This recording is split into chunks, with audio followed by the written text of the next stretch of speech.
Baik, bismillahirrahmanirrahim. Hari ini kita akan membahas bab yang baru ya, yaitu garis lurus ya. Garis lurus. The straight line. Kita jadwalkan bahasan ini untuk 2 pertemuan ke depan. Jadi ini adalah pertemuan pertama ya.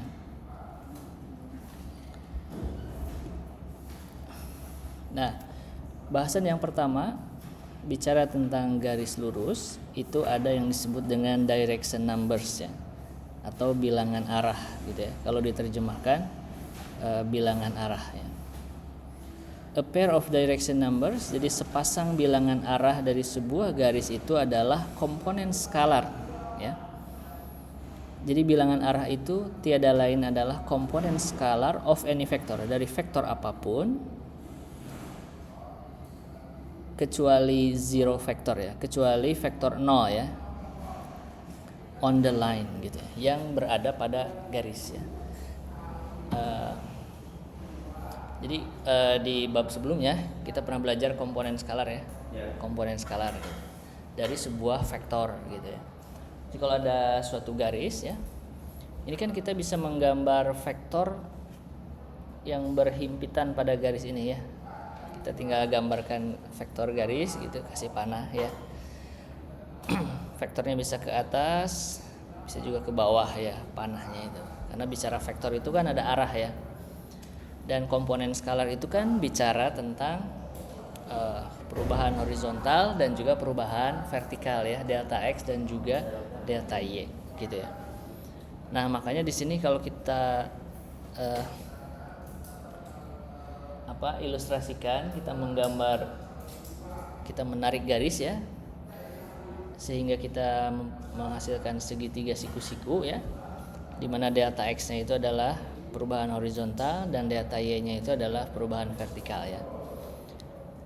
Jadi kalau dalam vektor itu istilahnya komponen skalar gitu ya, tapi kalau dalam garis itu istilahnya bilangan arah gitu ya. Dan bilangan arah itu juga diambil dari komponen skalar dari vektor apapun yang berada pada garis garis ini gitu ya.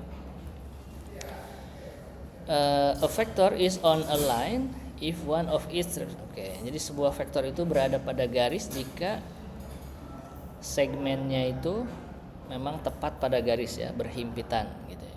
Berhimpitan. Jadi tinggal gambar aja garis terus kasih panah. Dan panjang vektornya bisa bermacam-macam ya. Mungkin bisa pendek dari P1 ke tengah-tengah atau dari P1 ke P2, ini kita bisa menggambar vektornya ya kan.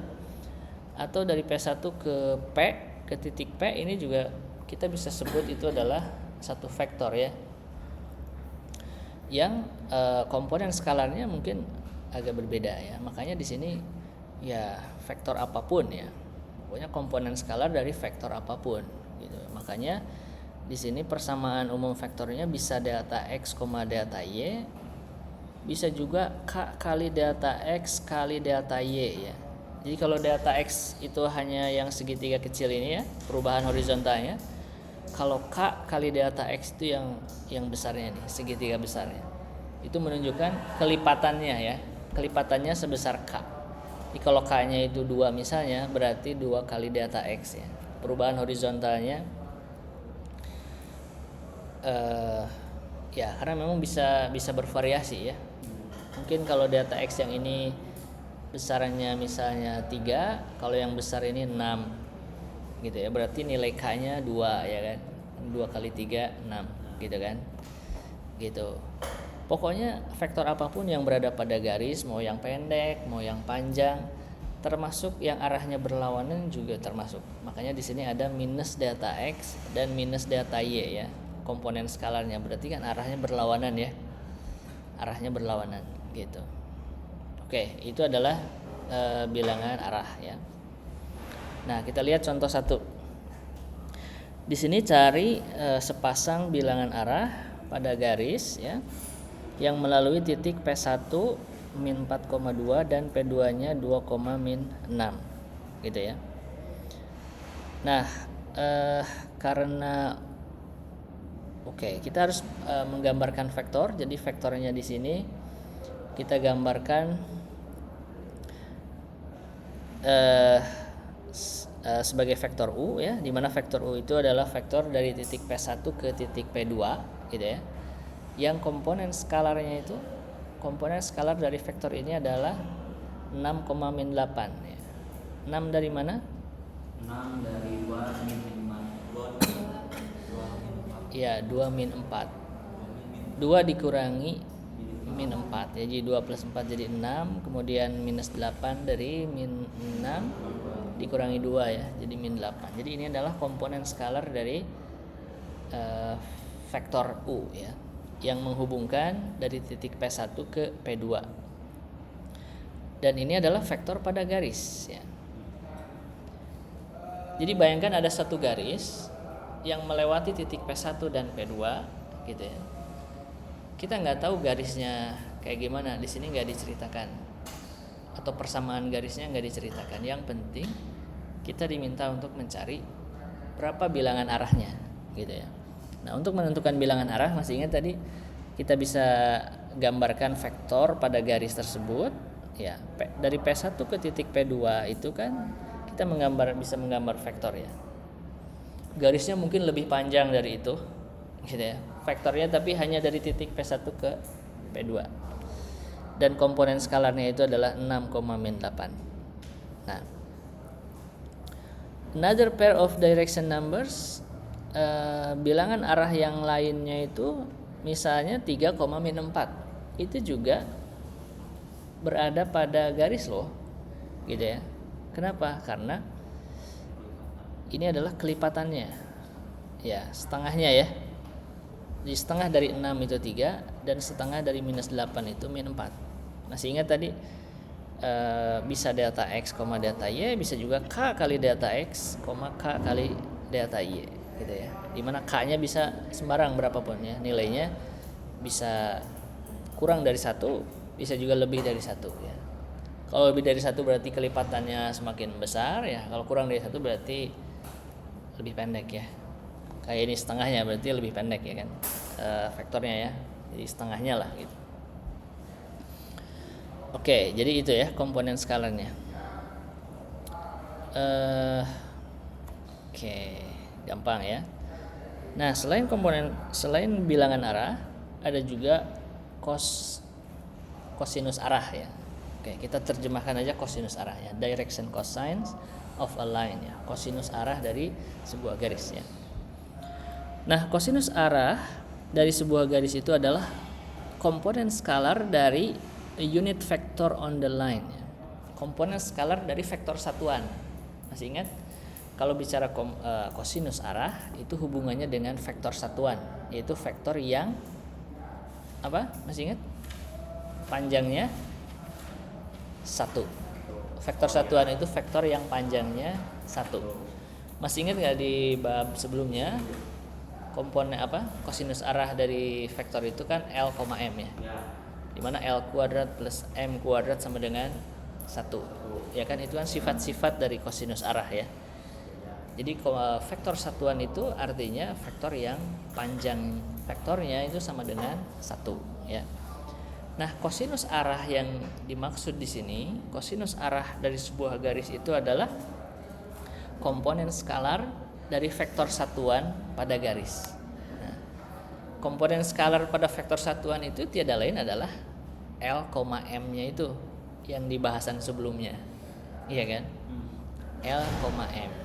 Nah, di sini there are two pairs of direction cosines. Oke, ada dua pasang kosinus arah pada setiap garis ya. Bisa L, M. Ini yang seperti di bahasan sebelumnya.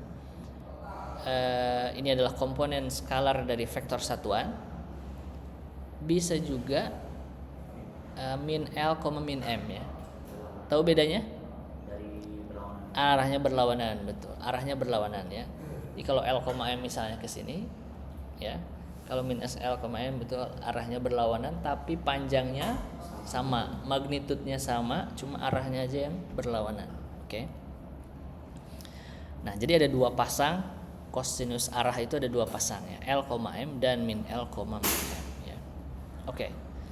Nah, jika diketahui ya komponen skalar bukan komponen skalar, jika diketahui bilangan arah, karena ini garis ya, kita sebutnya bilangan arahnya. Jika diketahui bilangan arah dari sebuah garis yaitu data X, data Y ya. Oke. Jadi kalau bilangan arah berarti vektornya bukan vektor satuan ya. Kalau kosinus arah vektornya vektor satuan, panjangnya harus 1. Kalau bicara bilangan arah berarti vektornya lebih panjang, bisa jadi lebih panjang dari itu ya. Nah, bilangan arah dari, jika diketahui nih bilangan arah dari suatu garis ya, maka kita bisa menghitung kosinus arahnya dengan cara ya rumusnya sebenarnya sama seperti yang sudah kita pelajari di bab sebelumnya ya. Di mana L-nya itu adalah perubahan horizontal dibagi panjang dari vektor, vektornya ya. Panjang dari vektor vektor U-nya ya. Vektor utamanya ya, bukan vektor satuan. Terus M sama dengan delta Y dibagi panjang dari vektornya ya. Nah, ini adalah kosinus arah dari sebuah garis ya. Nah, jadi jika diketahui vektor U-nya itu bilangan arahnya itu U1 dan U2, maka kosinus arahnya itu L sama dengan U1 dibagi panjang dari vektor U, dan M-nya adalah U2 dibagi panjang dari vektor U gitu ya. Ya, yang intinya sama seperti rumus yang ini yang sebelumnya ya. Oke. A pair of direction cosines. Oke, jadi nah gimana kalau garisnya itu garis horizontal ya, garis horizontal gini. Maka kosinus arahnya itu 1,0. Kalau bayangkan ada vektor satuan, vektor yang panjangnya 1 tapi horizontal gitu ya. Maka kosinus arahnya itu 1,0. 1 itu berarti perubahan horizontalnya sepanjang 1, ya kan? Dan perubahan vertikalnya tidak ada, yaitu 0 gitu kan. Nah, coba ya saya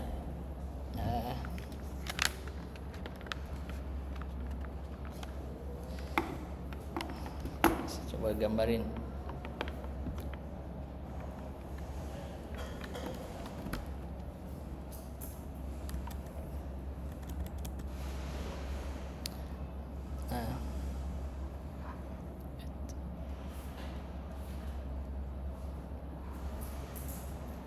Oke, anggaplah ini lingkaran satuan ya. Nah, gini ya. Kalau ini adalah lingkaran satuan kan jari-jarinya 1 ya. Vektor satuan nggak ada di situ ya. Kayak tadi ngomongin gambarnya. Sorry, berarti share screen-nya saya ulangi ya. Kenapa nggak muncul ya? Oh, mungkin ini. Nah, kelihatan ya sekarang ya. Oke. Jadi misalnya kita gambarkan lingkaran satuan, ya kan? Lingkaran satuan itu lingkaran yang jari-jarinya 1 ya. Berarti vektor satuan horizontal itu berarti ya garis lurus gini kan ya. Nah, ini kosinus arahnya itu 1,0. Artinya L-nya nilainya 1, M-nya 0 ya. M-nya 0 gitu. Ya, karena memang yang ada kan perubahan horizontalnya aja ya. Perubahan vertikalnya kan nggak ada ya. Makanya dia garis horizontal gitu ya. Oke. A pair of kalau kosinus arah dari garis vertikal itu adalah 0,1 ya. 0,1 kan tidak ada perubahan horizontal, yang ada perubahan vertikal yang panjangnya 1 ya. Vektor satuan itu panjangnya 1 ya kan. Makanya di situ 0,1. Oke. Kita lihat contoh. Nah, tentukan sepasang kosinus arah dari garis yang melewati titik P1 min 1,2 dan P2-nya 2,-5 ya. Pertama, vektornya itu adalah ya komponen skalarnya ya. Kita cari tahu dulu komponen skalar. Jadi pokoknya gini, kalau mau tahu kosinus arah dari suatu garis, maka kita cari tahu dulu bilangan arahnya ya. Atau komponen skalar dari vektor ya. Di sini komponen skalar dari vektor U-nya itu adalah 3,-7 ya. Tahu dari mana? Dari rumus ini dari ini ya, P1 menuju P2 ya. Maka kosinus arahnya itu tinggal perubahan horizontal dibagi panjang vektornya, ya kan? Di sini kan 3 ya. Delta X-nya ya. Delta X dibagi panjang dari vektornya. Dari mana ini 58? 58 dari 49 ditambah 9. Ya, 49 tambah 9 ya. 3 kuadrat ditambah minus 7 kuadrat ya. Hasilnya akar 58. Nah, kalau yang M-nya min 7 per akar 58. Gitu ya. Bisa difahami? Oke, contoh berikutnya. Tentukan kosinus arah dari garis yang melewati titik P1 P2 yang ini ya. Solusinya, nah karena bilangan arahnya itu 0,3. Kenapa 0,3? Karena di sini tidak ada perubahan horizontal ya. Yang ada perubahan vertikal ya. Jadi 0 delta X-nya dan delta Y-nya 3 ya.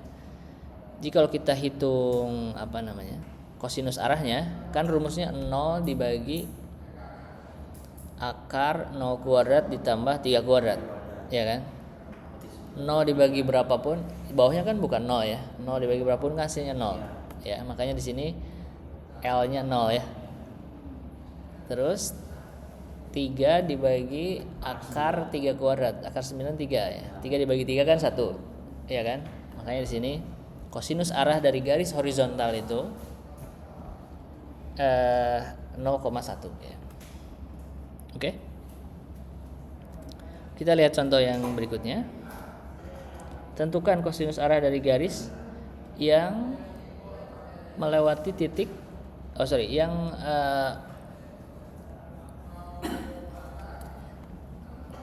yang berisi vektor gitu. Jadi dalam garis itu ada vektornya itu 3,-1. Ini adalah komponen skalarnya ya. Delta X, delta Y-nya. Ya udah, berarti kita tinggal hitung aja. Karena vektor ini berada pada garis, ya berarti kita tinggal hitung L dan M-nya. L-nya 3 per akar 10. Akar 10 itu dapat dari akar dari 3 kuadrat plus minus 1 kuadrat. Dan M-nya sebenarnya minus 1 per akar 10. Oke, sampai sini dulu. Ada yang mau tanya? Kalau tidak ada, saya lanjut ya.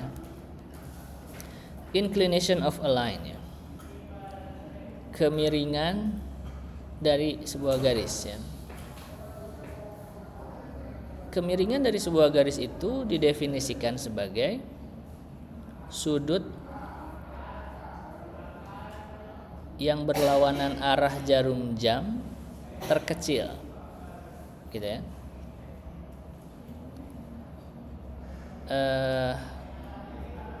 Dari sumbu X positif ya. Jadi ginilah intinya. Dari sumbu X positif ke garis tersebut gitu ya. Sudut yang berlawanan arah jarum jam dari sumbu X positif ke garis tersebut. Di mana sudutnya ini menunjukkan sudut putar ya. Jadi kalau sumbu X-nya itu diputar berlawanan arah jarum jam sebesar alfa, maka dia akan berhimpitan dengan garis tersebut. Ya kan? Kalau diputar berlawanan, kalau sumbu X-nya diputar berlawanan arah jarum jam sebesar alfa sudutnya, maka dia akan berhimpitan dengan garisnya.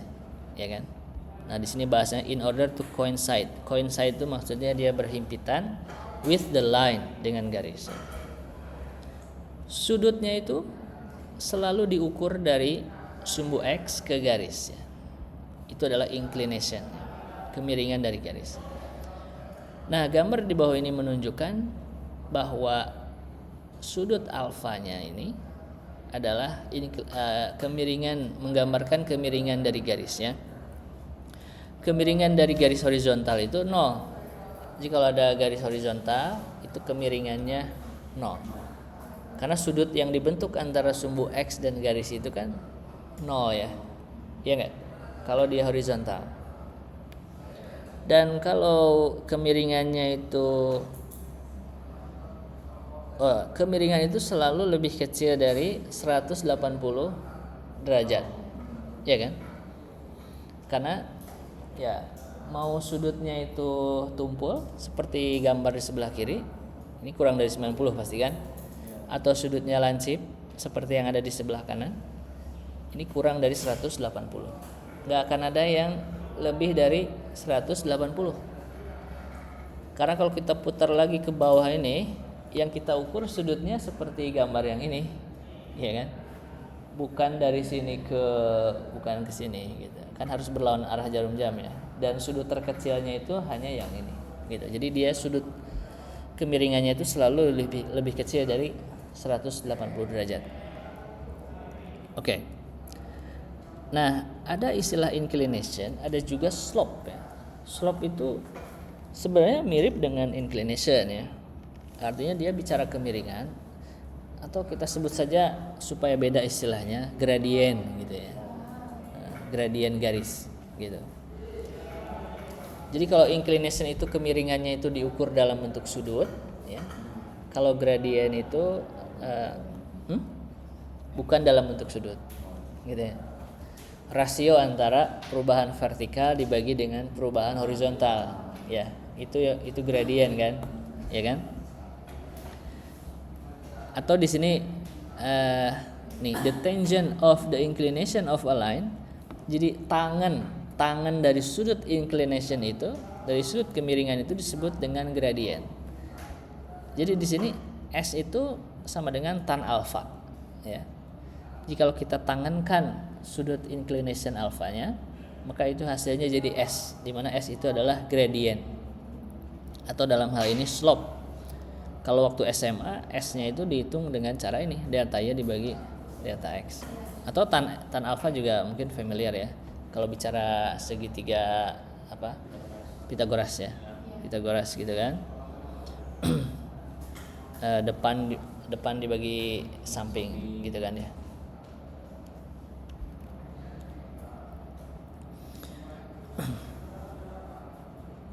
Oke, gitu ya. Di mana delta Y-nya itu Y2 min Y1 dibagi X2 min X1. Oke. Jika garisnya itu membentuk sudut lancip, maka gradiennya positif.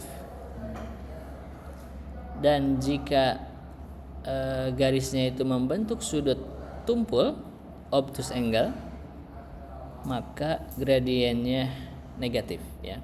Jika kita lihat dalam gambar ini, gambar yang sebelah atas ini sudutnya lancip, ya kan?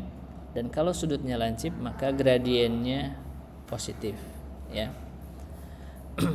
Dan gambar yang bawah sudutnya itu tumpul, ya lebih dari 90 derajat, dan maka gradiennya itu negatif, ya.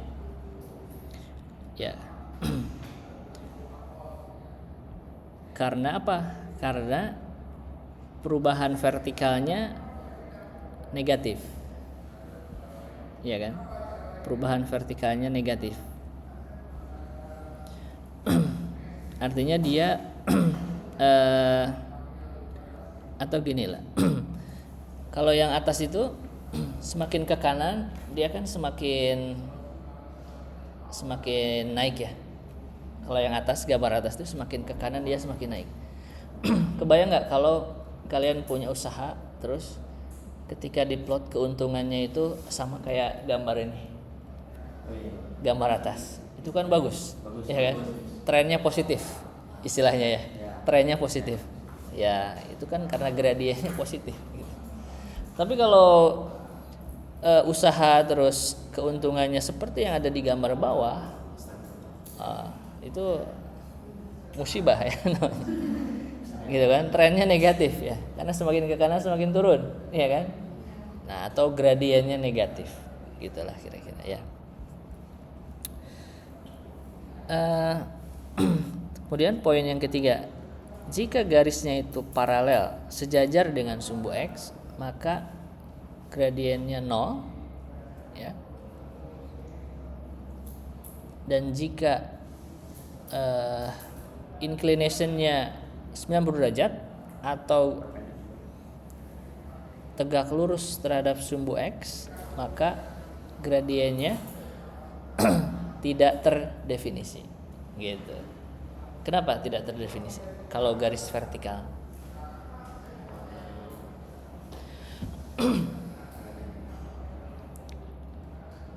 Yang online boleh menjawab ya. 90.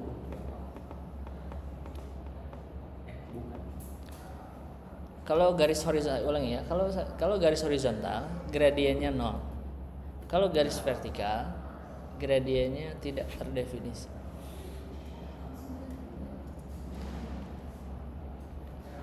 Karena tan 90. Tan 90 itu berapa? Tidak terdefinisi. Oke. Bisa dari situ atau bisa juga dari, kan rumus gradien itu data Y per data X, ya kan? Kalau garis vertikal itu artinya kan tidak ada perubahan horizontal atau data X-nya 0, ya kan? Dan kalau ada pembagian dengan 0 artinya kan tidak terdefinisi, ya enggak? Dan kalau garisnya horizontal, delta Y-nya yang 0, delta X-nya tidak 0. Ya 0 dibagi berapapun hasilnya 0 ya, selama tidak 0, gitu ya. Itulah yang membedakan antara inclination dengan gradient. Itu berada pada kalau garisnya vertikal.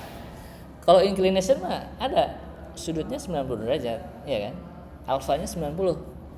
Kalau inclination ya. Tapi kalau kita ukur dalam bentuk gradient itu tidak terdefinisi gradiennya.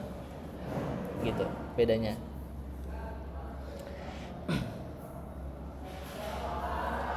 Kemudian poin yang keempat, jika S-nya positif, ya ini kebalikannya ya, sebagai akibat dari pernyataan sebelumnya ya. Jika kalau S-nya positif, kalau gradiennya positif berarti sudut inclination-nya atau kemiringannya itu adalah tumpul, dan kalau S-nya negatif itu artinya kemiringannya, inclination-nya itu adalah sudut yang tadi lancip, yang ini tumpul ya, obtus. Kalau S-nya 0 berarti inclination-nya 0. Kalau S-nya tidak terdefinisi berarti inclination-nya 90 derajat. Oke. Nah, kita coba lihat contoh berikutnya. Cari kemiringan garis yang melewati titik P1 minus 3,4 dan P2-nya 5,1 ya. Oke. Ya. Kalau kita mau hitung gradiennya, ya kita cari komponen skalarnya ya, delta X dan delta Y-nya. Karena rumus gradien itu delta Y dibagi delta X gitu ya. Di sini komponen skalarnya adalah 8,5. Berarti gradiennya itu min 5 per 8 ya. Min 5 dibagi 8. Ini adalah gradiennya. Nah, catat katanya, if we had taken, seandainya kita memilih vektornya itu P2 ke P1, bukan P1 ke P2, tadi kan P1 ke P2 ya. Kan kalau bicara komponen skalar itu beda antara P1 ke P2 dengan P2 ke P1, ya kan? Kalau kita ambil vektornya itu P2 ke P1, di mana di sini komponen skalarnya jadi min 8,5, ya. Maka kita juga akan mendapatkan hal yang sama. Di gradiennya tetap min 5 per 8, ya enggak? Ya, jadi kesimpulannya dalam menghitung gradien itu kita menggambar vektornya terserah. Mau milih P1 nya ini, P2 nya ini, atau sebaliknya enggak masalah, karena gradiennya akan sama saja. Oke? Nah, latihan ya. Coba kerjakan nomor 1A atau bareng-bareng lah, karena ini gampang ya. Coba yang di Zoom boleh di kolom chat ya. 1A dulu, 1A.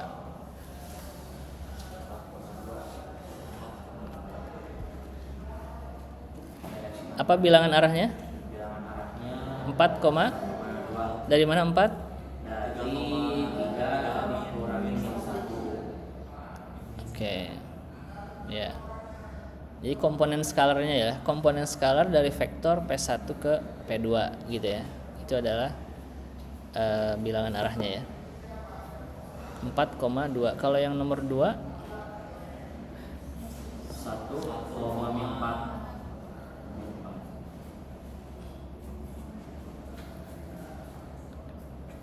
cari kosinus arah dari nomor 1A maksudnya. 1A ya. Berapa? Kosinus arah, masih ingat kosinus arah rumusnya? L sama dengan ya delta X dibagi panjang vektornya ya. Berarti 4 per 4 per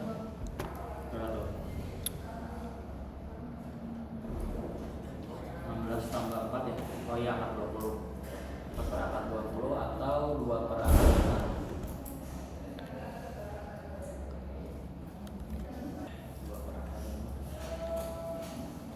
Jadi L-nya berapa?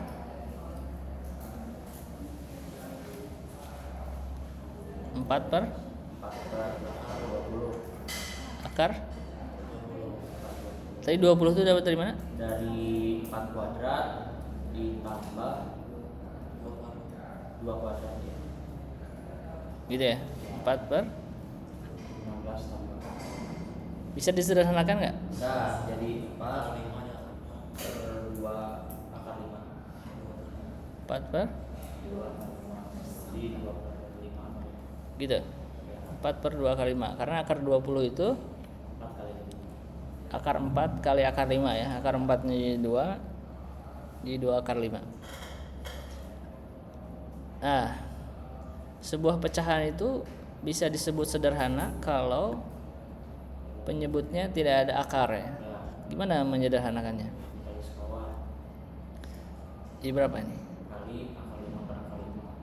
Kali Akar 5 per akar 5. Atau enggak itu bisa jadi 2 per akar 5. Oke, ini bisa dicoret juga ya. Ya, Jadi 2 per akar 5. kali 5 gitu ya. Terus Ini dikali akar 5 per akar 5. oh ya, ini kali akar 5 per Akar 5. kali 5. Jadi 2 per 5 per 5. 2 kali 5 per 5 ya. Ya, ini L-nya ya. Ya. M-nya berarti 2 per akar 20 ya. 2 per akar 20 itu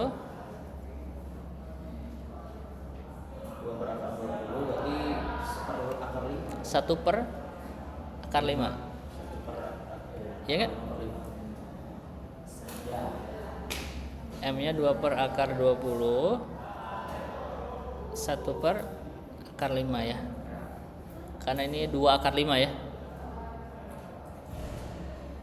Atau gini, ini 2, ini 2 akar 5 ya. Nah, ini coret-coret jadi 1 per.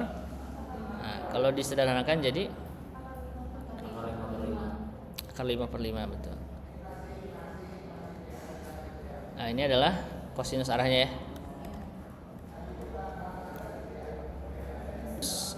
Gradiennya berapa? Gradiennya delta Y per delta X berarti 2 per 4 ya. Setengah. Iya. Apa rumus gradien tadi? Delta Y Delta Y per delta X. Delta Y-nya 2, delta X-nya 4. 4 ya. 2 per 4 itu setengah ya. Ya. Oke. Nomor 4 gimana?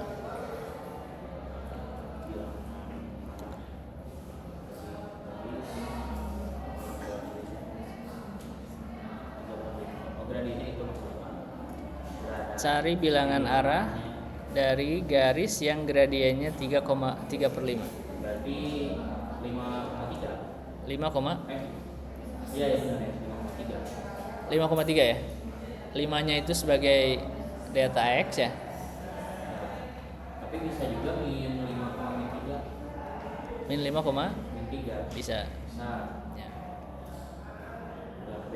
Nah ini nih. Yang B minnya taruh di mana? Bebas berarti. Oh, bebas. Kan ada 2 ya.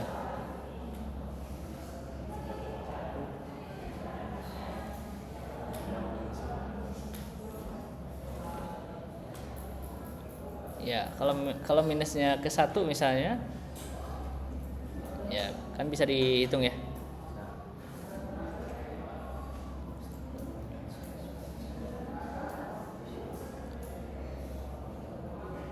Kalau nomor 5A gimana coba?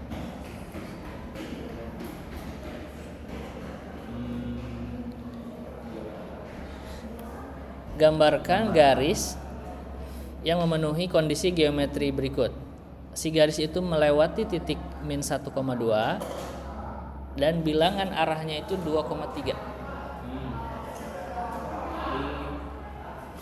Berapa? Titik akhirnya dulu ya. Titik akhirnya berapa? Titik akhirnya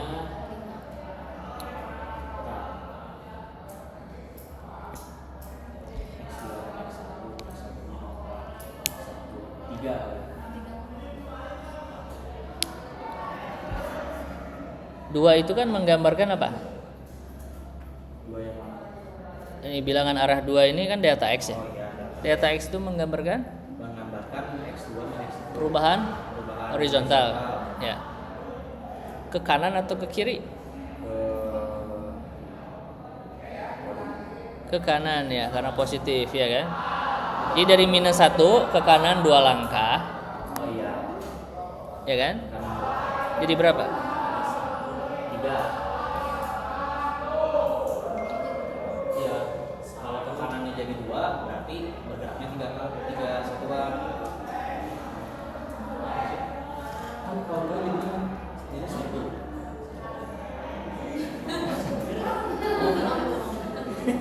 Bayangkan dalam koordinat min 1 itu kan di mana tuh? Ya kan? Nah, 3 dan bergerak 2 langkah ke kanan. Jadi berapa? Jadi 1 ya. oh iya. Jadi 1 kan? Hanya 2 ya? Oh iya. Benar-benar. Ini kan delta X ya. Ya, ya. Perubahan horizontalnya 2 langkah. Perubahan vertikalnya 3 langkah. Kalau 3 itu ke atas ke bawah? Ke atas. Bergerak ke atasnya dari 2 ini. Jadi berapa? 1,5. Jadi koordinatnya 1,5. Kebayang nggak? Jadi dari min 1,2 itu ada di kuadran berapa? 1,2 ada di kuadran 2 ya. ya Nah, ada di kuadran 2 kan? 2. Nah, kita bergerak 2 langkah ke kanan, 3 langkah ke atas. Itu kan akan jadi 1,5. Benar nggak? Nah, tarik garis dari min 1,2 sampai 1,5. Itulah garis yang memenuhi kondisi geometri.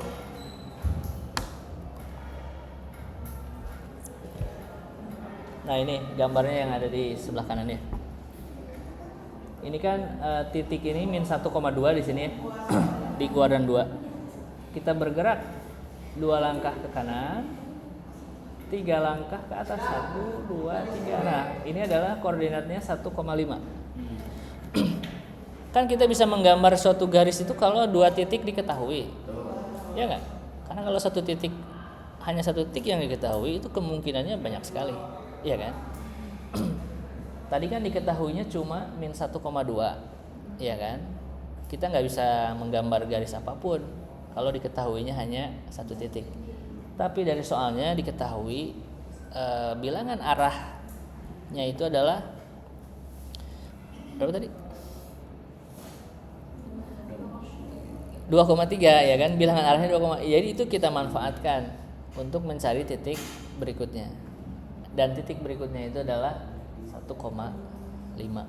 Setelah itu kita gambarkan garisnya. Nah, itulah garis yang menghubungkan atau yang memenuhi soal yang tadi, gitu ya. Jadi yang B dan C-nya juga ini kebayang nggak? Bayar. Yang B dan C. Gradiennya yang udah diketahui. Cuma di sini perbedaan diketahuinya gradiennya. Kan gradien itu elemennya data X, data Y juga, iya kan? Gitu.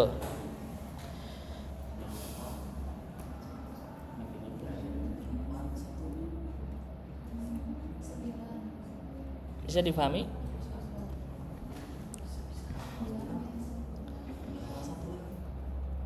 Oke. Yang online ada yang mau tanya? Aman?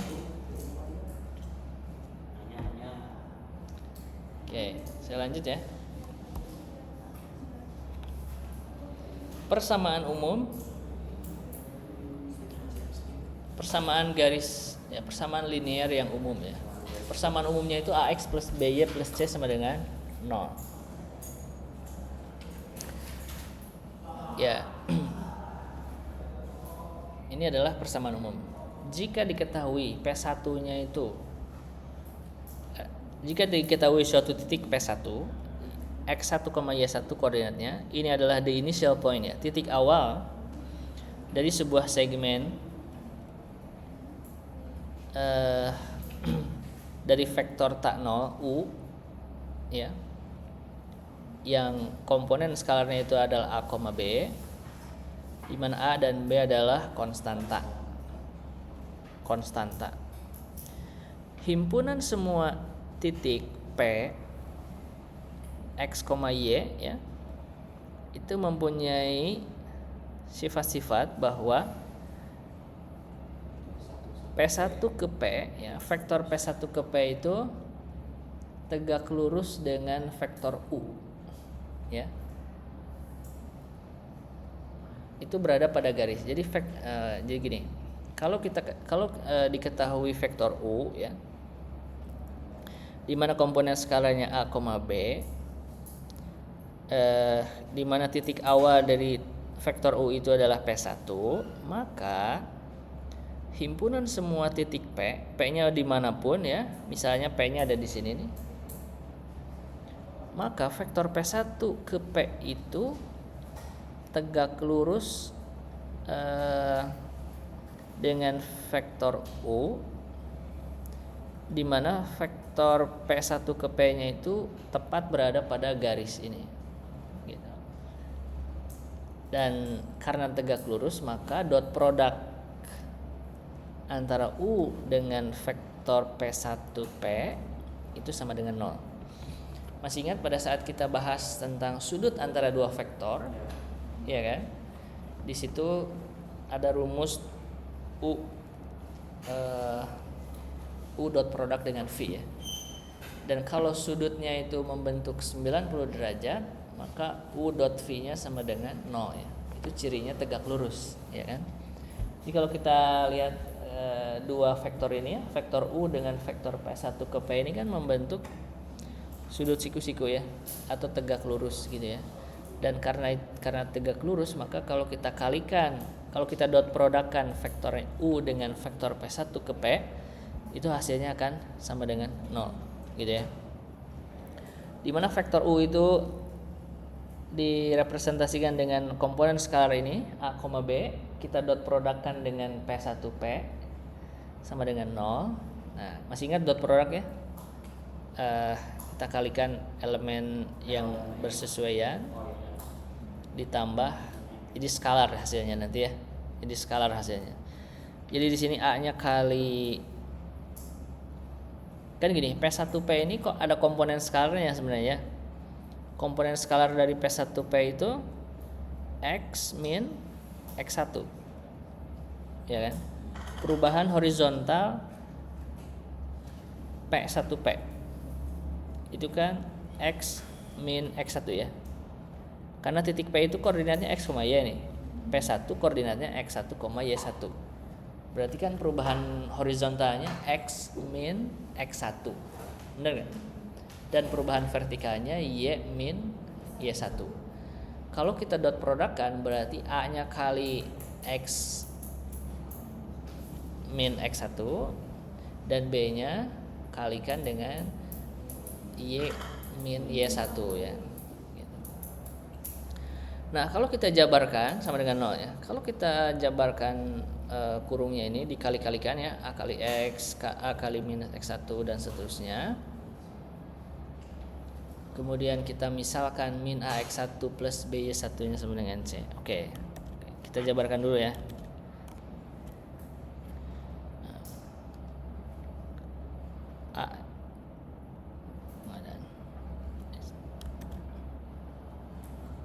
A kali X min X1 ya ditambah B kali Y min Y1 sama dengan 0.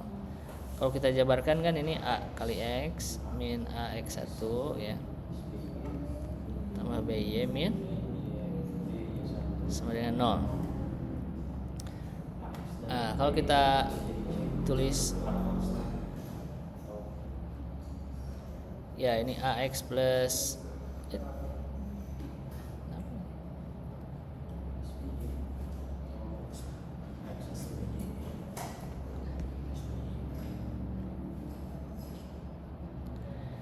Nah, ini saya hanya memindahkannya aja dulu ya.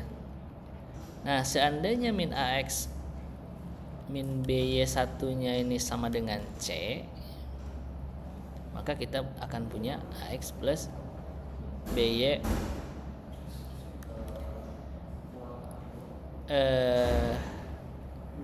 ya plus C sama dengan 0 gitu ya. Jadi ini adalah persamaan umum.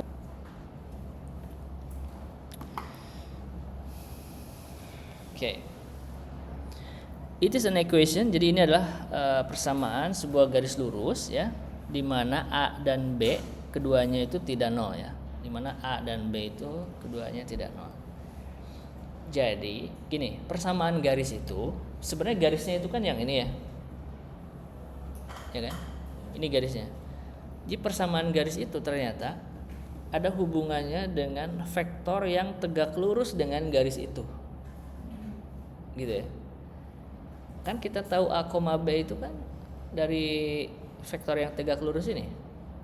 Kan persamaan garisnya itu AX plus BY. A dan B-nya ini kan tidak lain menggambarkan vektor yang tegak lurus dengan garis tersebut. Gitu. Jadi ternyata ada hubungan antara persamaan sebuah garis dengan vektor yang tegak lurus dengan garis tersebut. Di mana vektor yang tegak lurus dengan garis tersebut itu disebut dengan vektor normal biasanya ya. Istilah lainnya vektor normal atau normal vektor. Oke. Vektor A, B ya. Itu disebut dengan, kalau dalam buku itu disebut dengan vektor koefisien ya. Ini kalau dalam referensi lain itu disebut dengan vektor normal karena dia tegak lurus dengan persamaan garis ya. Jika B sama dengan 0, maka persamaannya akan menjadi AX plus C sama dengan 0 ya enggak? Ini seandainya nilai B ini 0 ya dalam persamaan umum ini, maka persamaan garisnya akan menjadi AX plus C sama dengan 0. Dan AX plus C sama dengan 0 ini menggambarkan sebuah garis vertikal ya. Jadi AX plus C sama dengan 0 ini adalah menggambarkan garis vertikal. Karena kalau kita ini kan min C ya, X nya sama dengan min C per A ya kan. X sama dengan min C per A itu kan garis vertikal. Garis vertikal. Min C per A ini kan suatu nilai nih, suatu konstanta.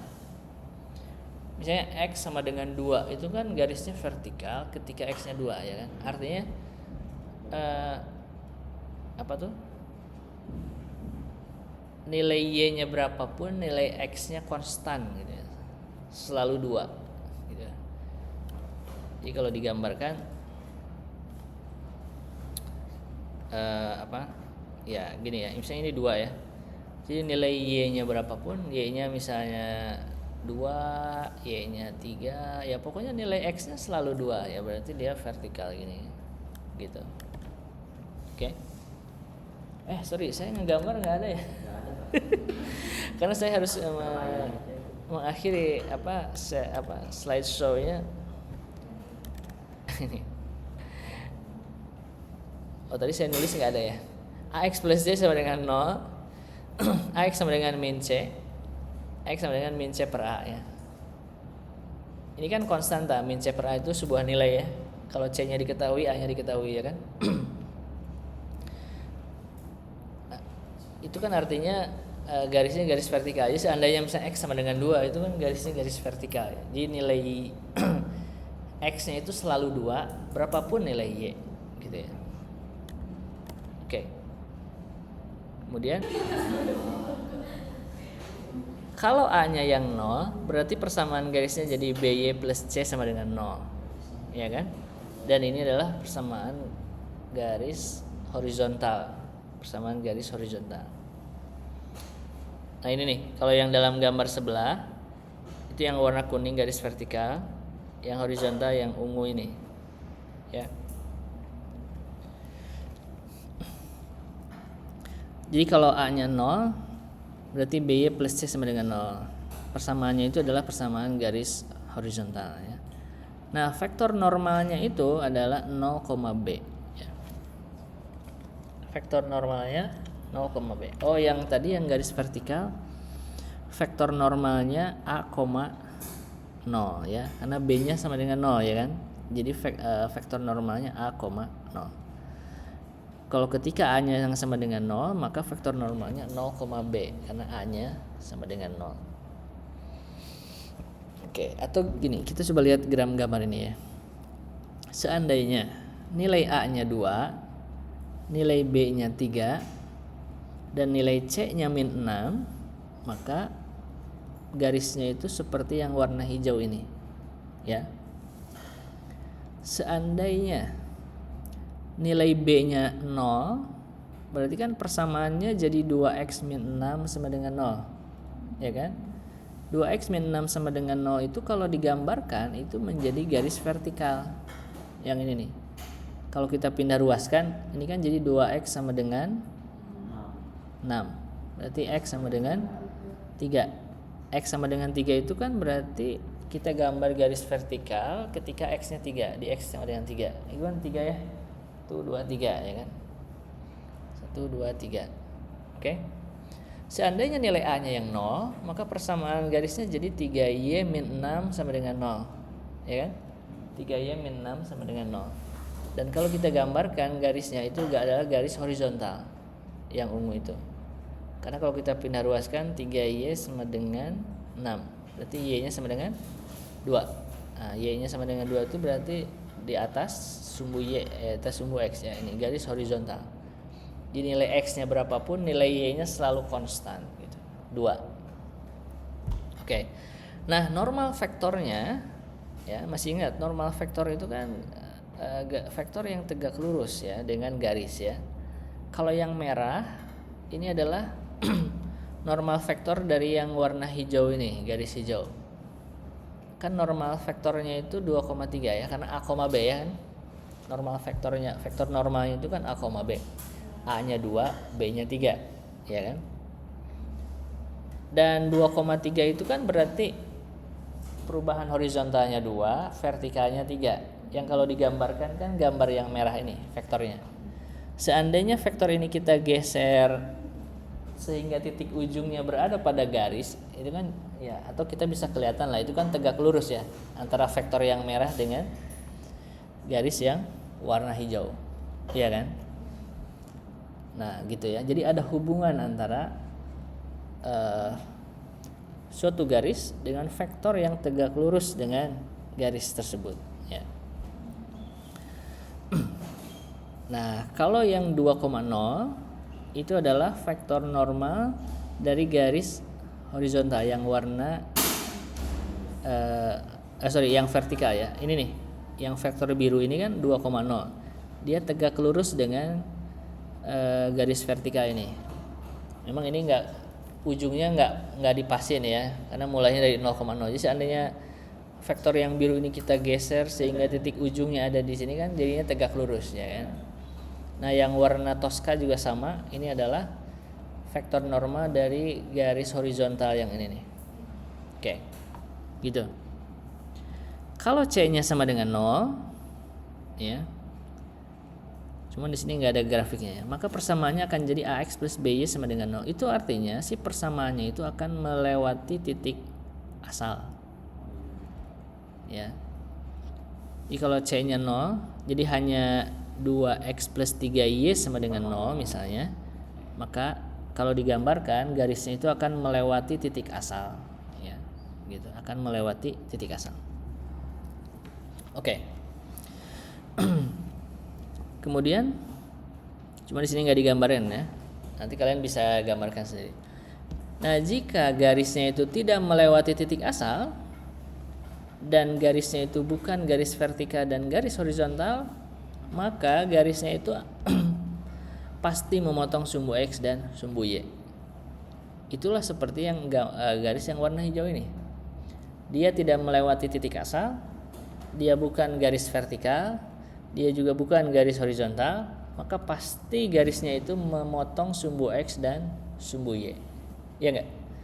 Dia memotong sumbu X di sini di 0,2 dan memotong sumbu X di 3,0.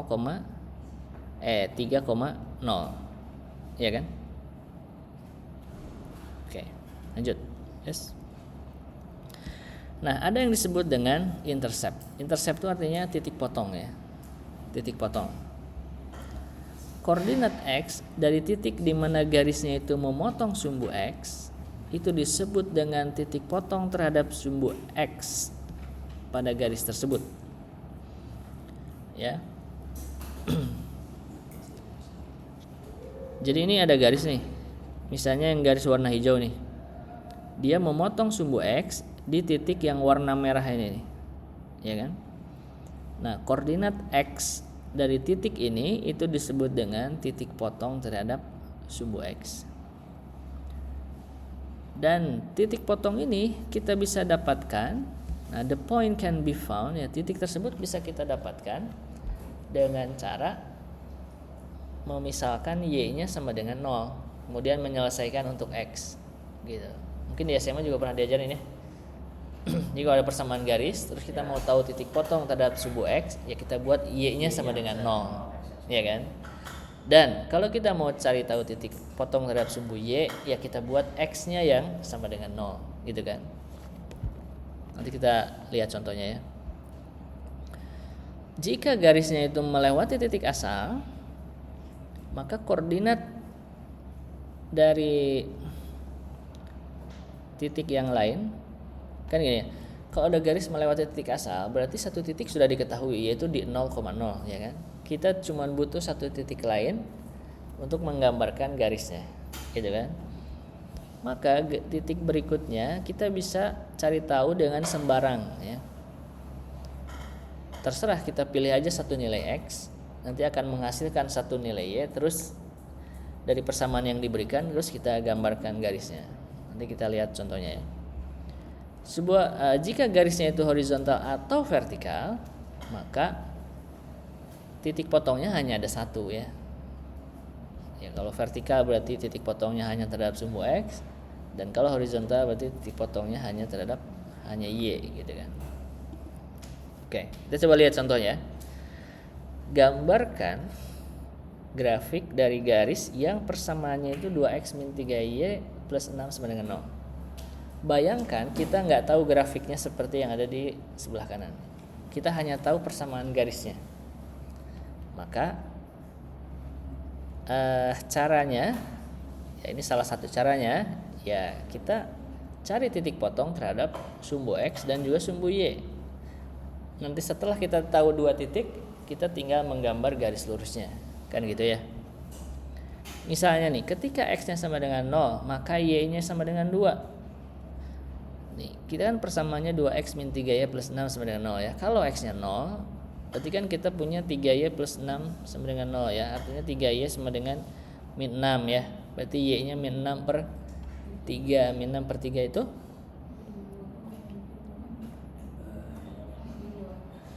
min 2. Loh, kenapa ini 2 ya? 2x min 3y plus 6 x-nya 0 berarti min 3y. Oh, min 3, sorry ini ada minusnya ya, ini ke atas ya. Efek puasa. Efek puasa. Iya betul, makasih. Min 3y plus 6 Efek puasa. efek puasa. Min 3y plus 6 sama dengan 0, jadi min 3y sama dengan min 6. Jadi y nya min 6 dibagi min 3 hasilnya 2 ya. Jadi kalau x nya sama dengan 0 berarti y nya 2. Berarti koordinat titik potongnya 0,2 ya. 0,2 itu berarti dia memotong sumbu y di sini 0,2. Terus kalau mau mengetahui titik potong terhadap sumbu x ya kita buat y nya sama dengan 0. Kalau y nya sama dengan 0 maka x nya sama dengan min 3 ya. Karena di sini 2x sama dengan min 6, x nya sama dengan min 6 per 2 sama dengan min 3 ya. Jadi x nya sama dengan 3. Berarti pasangan titiknya kan x, y ya, min 3, min 3,0 itu di sini nih. Dia berada di sumbu x. Nah, setelah kita tahu titik 0,2 dan min 3,0, kita tahu titik potong terhadap sumbu x dan sumbu y-nya, maka kita tinggal menggambar garis lurus. Nah, itulah grafik dari persamaan ini. 2x min 3y plus 6 sama dengan 0. Gitu ya. Dengan mencari tahu dulu titik potong terhadap kedua sumbunya. Kemudian, contoh berikutnya. Gambarkan grafik dari suatu garis yang persamaannya itu ini 3x plus 4y sama dengan 0. Kalau kita lihat persamaannya di sini c-nya tidak ada ya. Konstantanya nggak ada. Jadi c-nya sama dengan 0. Berdasarkan bahasan sebelumnya, kalau c-nya sama dengan 0 itu artinya si garisnya itu apa? Tadi melewati titik asal, betul. Melewati titik asal seperti yang ada di gambar ini. Dia kan melewati titik asal, iya kan? Karena nilai c-nya sama dengan 0. Jadi satu titik sudah diketahui tuh 0,0. Cuma kalau satu titik aja kan nggak cukup untuk menggambar garis. Kita harus cari tahu titik yang lain, ya kan? Nah, cari titik yang lainnya. Kalau dia melewati garis 0,0, kita nggak usah mencari titik potong terhadap sumbu x dan sumbu y-nya lagi, gitu ya. Karena 0,0 itulah titik potong terhadap sumbu x dan sumbu y-nya. Kan 0,0 itu milik sumbu x, juga milik sumbu y, ya kan? Jadi kita nggak bisa mencari titik potong lagi seperti halnya yang tadi. Jadi yang bisa kita lakukan adalah memilih nilai x atau y sembarang, gitu ya. Misalnya di sini y-nya sama dengan 3, ini sembarang ya. Jadi di sini hanya misal aja. Kalau y-nya 3, maka x-nya itu sama dengan min 4. Ya, coba aja masukin ke sini ya. Kalau y-nya 3, berarti kan 4 kali 3 12 ya. Jadi 3x sama dengan minus 12 ya. Berarti x-nya minus 12 dibagi 3 itu adalah min 4, ya kan? Jika kalau y-nya sama dengan 3, maka x-nya min 4. Nah, berarti kan ini jadi titik, pasangan titik ya, min 4,3. Min 4,3 di sini titiknya. Ya, setiap orang mungkin akan milih titik yang beda, bisa jadi ya. Tapi yang pasti garisnya akan sama. Sembarang, betul. Titiknya bisa sembarang. Kalau dalam kasus dia memotong titik asal ya, melewati titik asal, titiknya bisa dipilih sembarang. Setelah itu kita gambarkan garisnya. Bisa dipahami sampai sini?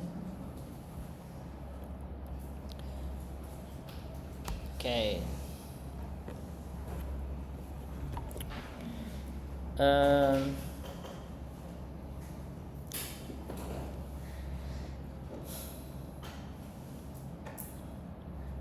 Oke, di sini karena vektor U, diketahui vektor U itu A, B ya, komponen skalanya. Dan diketahui vektornya ini tegak lurus dengan persamaan garis AX plus BY plus C sama dengan 0 ya. Oke, it's easy to determine a pair of direction numbers of the line ya. Ya, gampang ya menentukan bilangan arah dari garis tersebut ya. A, B. Oke. Kemudian di sini ada V1 ya. V1 itu min B, A. Jadi gini. kan vektor U itu yang warna merah ya. Yang warna merah itu adalah vektor yang tegak lurus dengan garis yang warna hitam putus-putus ini nih. Ya kan? Dan di sini ada vektor V1 dan juga vektor V2. Jadi kedua vektor ini berada pada garis. Berada pada garis itu berarti dia berhimpitan ya. Sama kayak gambar ini. Yang biru itu arahnya ke atas, yang hijau arahnya ke bawah. Ini kan dua-duanya berhimpitan ya. Cuma beda arahnya aja gitu. Nah, jadi kalau misalnya pertanyaannya apa vektor yang berada pada garis ya, yang berhimpitan dengan garis ya, berarti kita harus cari tahu vektor yang warna biru atau yang warna hijau ini gitu. Dan kalau vektor yang merahnya diketahui, kita bisa dengan mudah mengetahui vektor yang hijau atau yang biru ini gitu. V1 ini adalah vektor yang warna biru ya. Dia tuh komponen skalanya min B, A. Min B, A. Min B, A. Coba kita lihat ya. Ini yang merah ini komponen skalarnya berapa sih?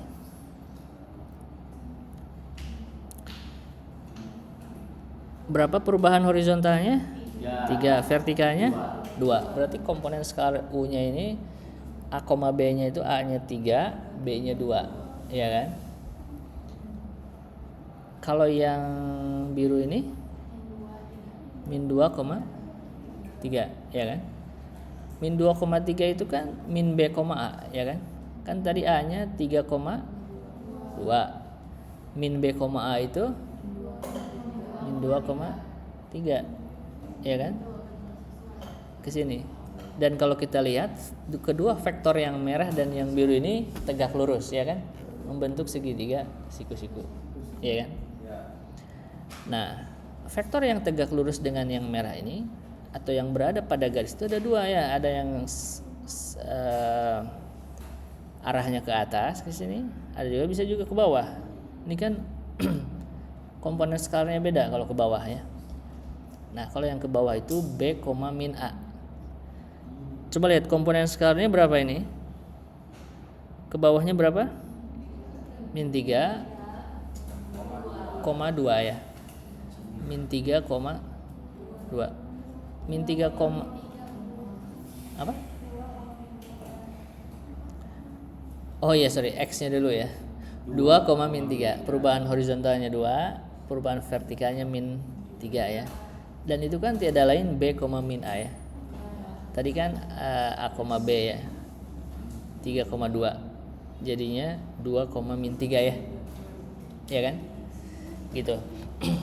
Jadi kita bisa mengetahui vektor yang berada pada garis berdasarkan informasi vektor yang tegak lurus dengan garis tersebut. Nah, gitu kesimpulannya ya. Kita coba lihat contoh.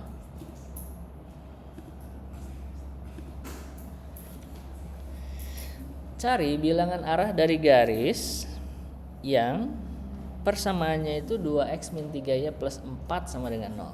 Kemudian gambarkan grafiknya. Oke. Jadi diketahui suatu garis 2x min 3y plus 4 sama dengan 0. Kita diminta untuk mencari bilangan arah dari garis tersebut.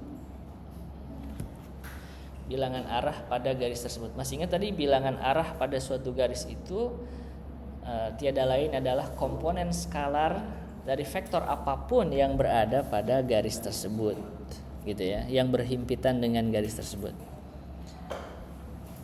Nah, di sini kita tahu vektor U sama dengan 2, min 3 ini tegak lurus dengan garis ini. Ya enggak? Ini kan A, B ya. Ya kan? A kan persamaan garis ini tuh A-nya 2, B-nya min 3. Berarti vektor U 2, min 3 ini adalah vektor yang tegak lurus dengan garis tersebut. Ya enggak? Sesuai dengan yang ini ya. Sesuai dengan yang ini nih. U A, B itu adalah vektor yang tegak lurus dengan persamaan garis AX plus BY plus C sama dengan 0 ya.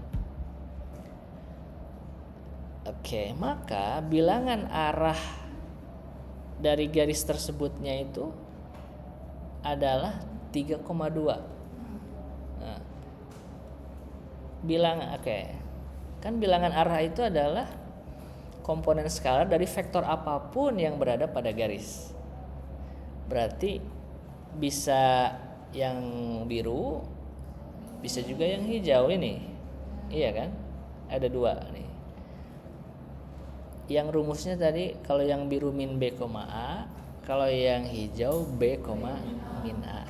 Di sini kalau A-nya 2 dan B-nya min 3, maka bilangan arah dari vektor yang ada pada garisnya itu 3,2 ini berarti yang apa tadi? Yang V1 atau V2 tadi? Ya. Ini kan berarti min B, A ya. Ya kan? Min B, A. Min B, A ya. Nah, yang V1 ini ya, min B, A. Jikalau vektor yang tegak lurusnya diketahui, kita bisa mengetahui bilangan arah dari garis atau komponen skalar dari vektor yang berhimpitan dengan garis tersebut gitu. Nah, untuk menggambarkan garisnya, jadi bayangkan gambar yang kanan itu nggak ada tadi ya. Kita tahu cuma soal ini nih. Terus kita diminta untuk menggambar. Nah, yang kita tahu itu pertama kita butuh satu titik ya. Ya, sebenarnya sih kalau diketahui persamaan garis ini, kalau mau menggambar grafiknya ya cari aja titik potongnya ya. Terhadap sumbu X dan sumbu Y, setelah itu plot, selesai ya kan. Cuma masalahnya di sini kita disuruh mencari bilangan arahnya ya kan. Bilangan arah garis tersebut. Jadi kita mau nggak mau harus nyari bilangan arahnya, dan bilangan arahnya adalah 3,2. Nah, untuk menggambar garis itu minimalnya kita mengetahui satu titik ya kan. Caranya gimana ya? Cari aja titik potongnya. Tapi salah satunya gitu ya. Misalnya di sini kita mencari titik potong terhadap sumbu X. Berarti Y-nya kita buat sama dengan 0. Berarti di sini 2X plus 4 sama dengan 0 ya, atau 2X sama dengan min 4. Artinya X-nya sama dengan min 4 dibagi 2, hasilnya min 2 ya. Makanya di sini koordinat titik potong terhadap sumbu X-nya min 2,0. Kemudian kita tahu tadi bahwa bilangan arah dari garisnya itu adalah 3,2 ya. Artinya kan 3,2 itu perubahan horizontalnya 3 berarti ke kanan, perubahan vertikalnya 2 berarti ke atas ya kan. Jadi ini ke kanan terus ke atas, maka kita akan tahu titik ini nih. Setelah tahu titik ini, maka kita gambarkan garisnya. Nah, gitu. Jadi kita mengetahui titik berikutnya itu berdasarkan informasi dari bilangan arah. Oke. Bisa dipahami? Nah. Oke. Latihan.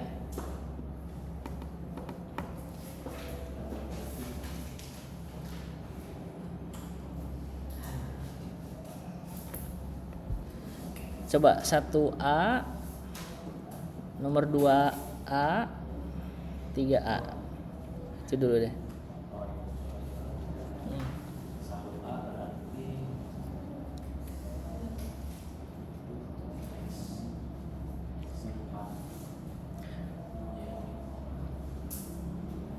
Oke, sambil ngerjain nanti akan saya absen.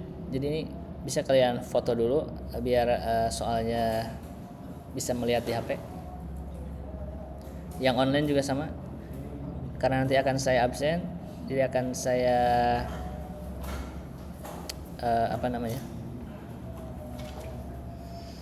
akhiri slideshow-nya ya. Nah, ini foto ini satu lagi foto.